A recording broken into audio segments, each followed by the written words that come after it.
Hi everyone, it's Niamh here and welcome to my art journaling channel. Today we're going to be playing with burlap and doing some really simple collage on top of it.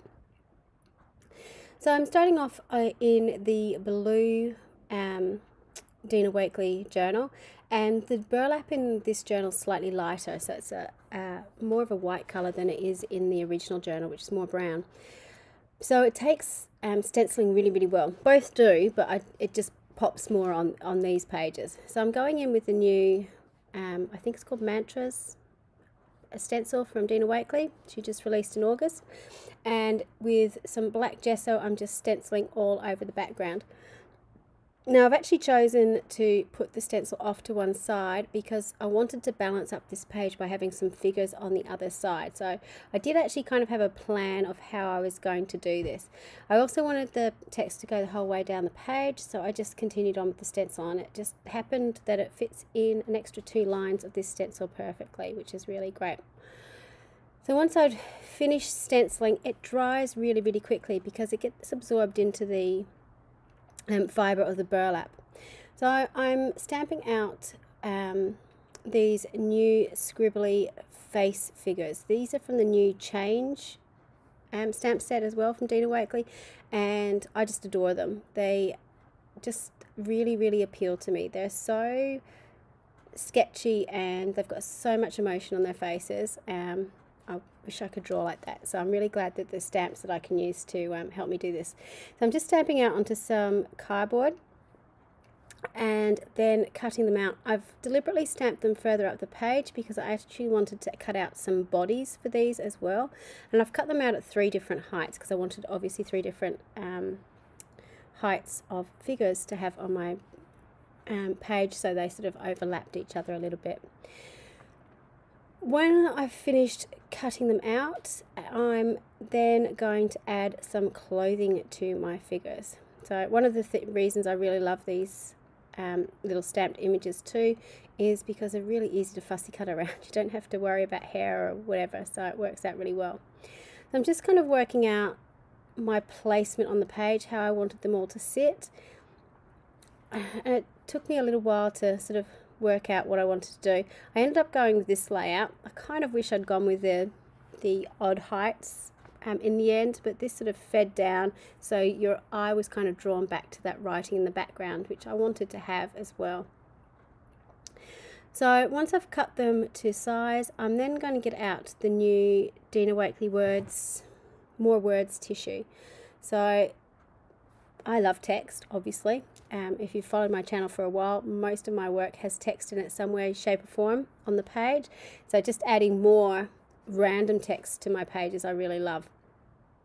So all I'm doing is cutting out a rough size of what I need and then just using a glue stick to glue this down. Now you could certainly use gel medium. Usually I would use gel medium. It's just my gel medium brush was dirty and I had the glue stick sitting next to me, so I was being lazy. Use whatever you've got to glue it down.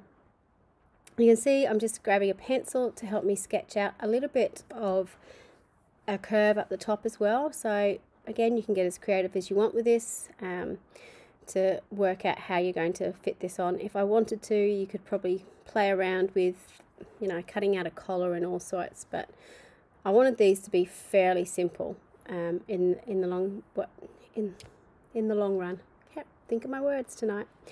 I've deliberately sort of swapped up the papers though, so I don't have the same paper sitting next to each other. I've also swapped the directions of the papers as well. So I'm using these 2 papers are both the same, but I've swapped the direction of them.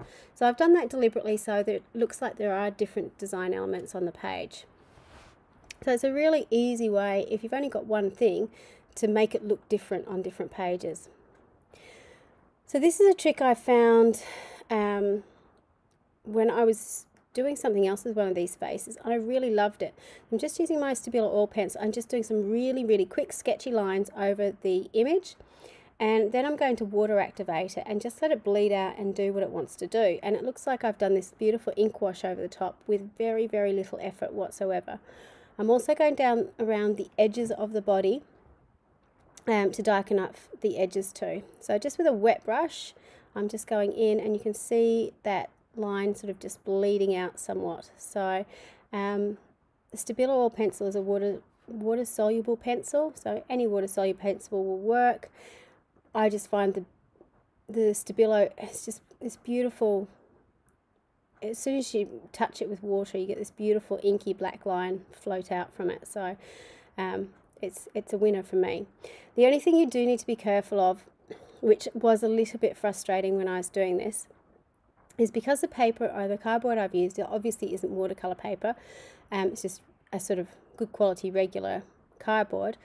The ink or the watercolor sort of seeps into the surface, so you don't get to choose much with what you've got. It soaks in fairly quickly, and you don't get much opportunity to move it where you want it to go. So what I would suggest is, away from your Stabilo oil lines, maybe put a water wash, a really light water wash on it, and then join up with another brush stroke your Stabilo line, and that will bleed out a little bit smoother over the page, if that makes sense.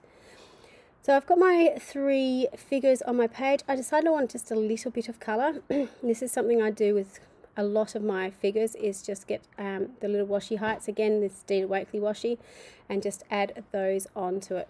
I did want to put some sort of quote on the page. It was funny because I've got a whole background of quotes there, but this is one of the stamps from a different stamp set. I think I've cut it down. It's a longer quote, but I like the "we are better together."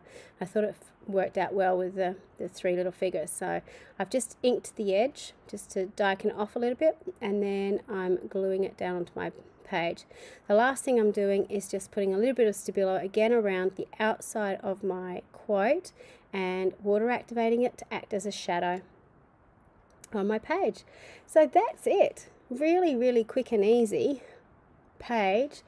You could use this with any stamp, any figure face stamp that you have. Stenciling on the burlap's a brilliant way to use it. It takes stenciling beautifully, so it's a great substrate to do that on, and then just putting something simple over the top. And I really love this monochromatic look that I achieved on this page. So I hope you have a go at doing this. There's links to more videos on the screen at the moment. Until next time, bye for now.